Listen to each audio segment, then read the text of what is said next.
Hey guys, welcome back to the channel. In this tech tutorial video, we're going to show you how you can export an element or component from your app project on Uizard with transparent background.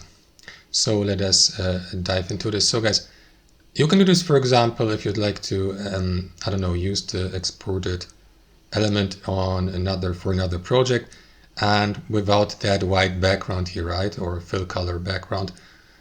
But with a transparent background. This is how we can do it. So navigate to the given project, right, with the given screens. Then what you want to do, guys, is select the select tool here at the top.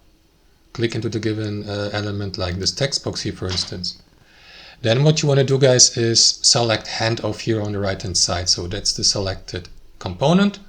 You can export it, choose the given output file format here, but before you click into export there, make sure that you click into these three dots, select transparent background, and that is going to basically remove that background here from that element and only export the text, right? So that's how it works. Thanks for watching. Hope you enjoyed it, got some value from it, and we'll see you next time on our channel.